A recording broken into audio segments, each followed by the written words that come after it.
Maybe if I can add to the discussion anyway, so give Jian and Thọ a chance to have a drink. I acknowledge that An Thái asked a question, Dan Khan asked a question, and Bit here asked a question as well. If I can add to the discussion that you were concerning about, well, your point is raised that we should educate people, look deeper below the surface.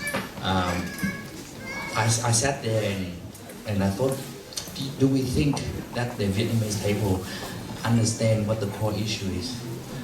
Are we underestimate our Vietnamese people intelligence in Vietnam? And we think that they understand the core issue. And I think they do. I think they do. But the problem is, do they dare enough to speak up? Do they actually translate that into actions so that Vietnam can transform in a better country? I think they do. So I think we should put our trust into the intelligence of our Vietnamese people in Vietnam. Also, for your information, we have a number of young Vietnamese people who are second refugees who are sitting among us here. So they understand the issue. But I think that it's good for us to keep support them, how to support what they do or to transform Vietnam into a better future. Then Han asked a question of how do we engage with the younger people, young generation here in Australia. If you remember correctly, in my third term that I come back to be Vic, my condition that I put, and that is I want to open a communication channel with the Vietnamese overseas student. That's what I did. Now, having said that doesn't mean that they will straight away run to be Vic. I don't think so. When you put out your hand to shake, the other person has to actually grab that hand and shake it. You need to shake hand. But I do have a view that we need to be united, and I'm very encouraged to see out of my own role within the Vietnamese community, I go further outside as well. I support the Tibetan, I support the Falun Gong, Daofa people who are actually on the move for the human rights in China. Now, to my surprise, I was invited to be a key speaker, as a speaker, guest speakers at one of the protests at the Chinese people protest in the city. I spoke, and there was a young group of young people gathered and asked me questions. Surprised me that they would turn out to be Vietnamese overseas students who are studying in Australia, supporting democracy for China. Some of them who are present here today, which is very encouraging to me. So I will work on that. I agree that it's never be a perfect system or an approach that we reach out to the overseas student. But whether we like it or not, you are my fellow Vietnamese. Whether you're born in Australia or you're born in Vietnam, if you put the interest of Vietnam first, you are my fellow Vietnamese. And your interest is also my interest as well. So I treated that. The interest of Vietnam is also your interest as well. You asked a question of, I need to remember that. I need to remember. How do you inspire?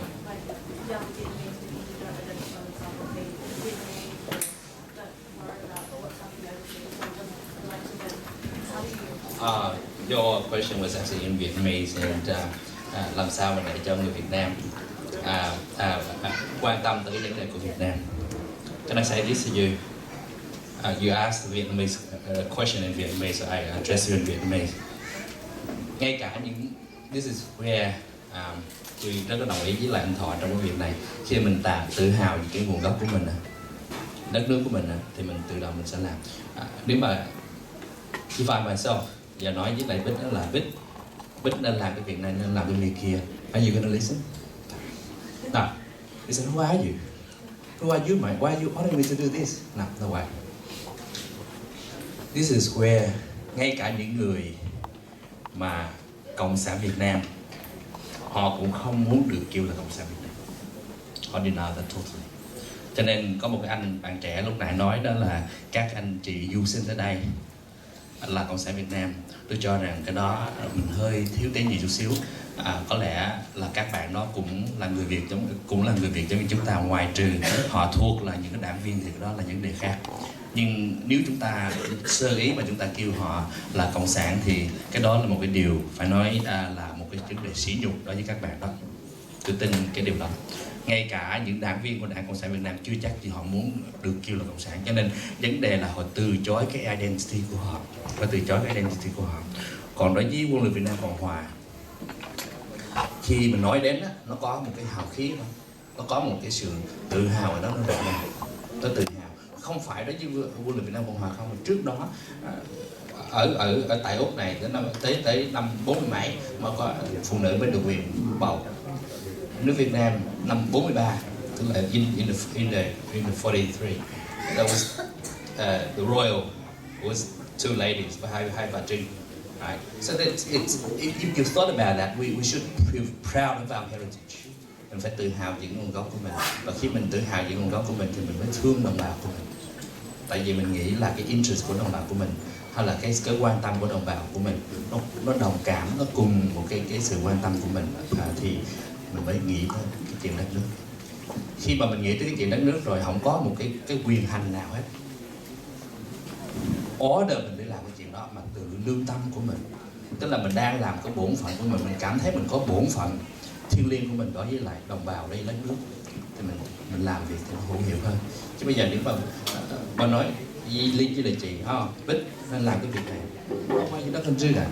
But if you see that, okay, moving forward for the better Vietnam, this is how you feel that you inside of you that you want to do to the Vietnamese, for the Vietnamese people, then there is no other authority that can order you, but not even your parents, right?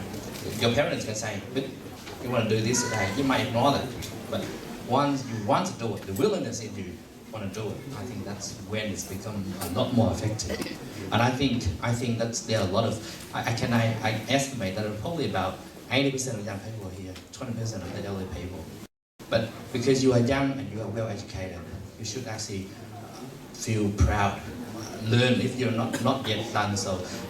Do a lot of research and find our identity.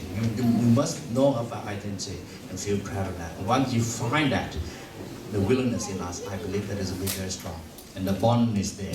The bond is there. So, if I that I might add to the discussion, if there was any meaningful at all. Cảm ơn ông chủ tịch. Hồi lúc đấy cô Dương Nguyệt Ánh nói rằng thì là đây là một cái cuộc đối thoại, mọi người có thể đóng góp ý kiến, nhưng mà hình như là ông chủ tịch took it literally, right? You took the stage. Okay. Yeah, I'd like quickly add to what anh Bon said. Our job is not to brainwash you guys. Please understand that. But just to give you some different point of view, different view. And it's up to you to investigate, to educate yourself. And our purpose is to inspire you. And please don't believe everything we say. Please. Be skeptical. Because skepticism drives civilization. But please do not be too cynical. Because cynicism drives fanaticism. And because you deny everything other people say, regardless. So that's what we are asking. Just have an open mind. And if you are interested, our purpose is to get you interested and learn on your own, investigate on your own, and thank you. Cảm ơn chú, cảm ơn cô, cũng như là cảm ơn ông chủ tịch. Bây giờ chúng ta có 5 phút, có Thomas và Julie sẽ có một bài hát đến tặng riêng cho cô và cho chú. Xin chúng ta cho Julie và Thomas ở bên Thanh niên Công giáo một tràng pháo tay. Julie sẽ hát với chúng ta bài hát Hello Việt Nam.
hello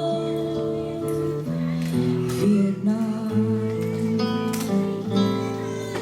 Bạn hãy nói tới mái tóc đen, tới đôi chân nhỏ bé và màu da đã ngây đêm cùng tôi lớn lên.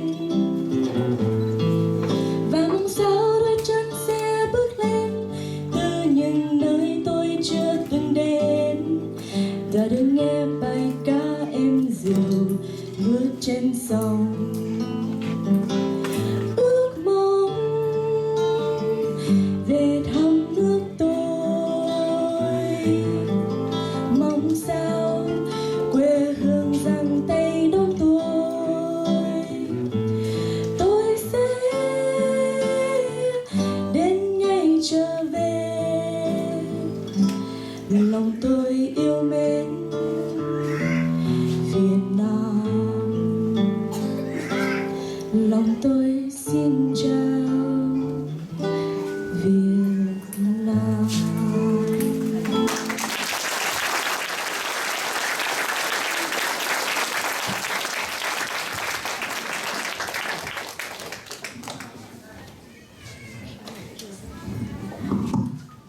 Cảm ơn Julie và cảm ơn Thomas rất là nhiều.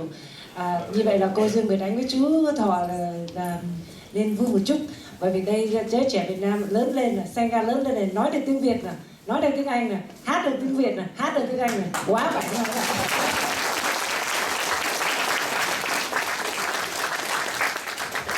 Rồi bây giờ chúng ta vẫn trở lại cái phần câu hỏi cho cô Dương Nguyệt Ánh. Không biết là ai muốn đặt câu hỏi kế tiếp với cô? Hồng Anh xin có câu hỏi ạ. Dạ, chào cô Dương, chào chú Hữu Thọ.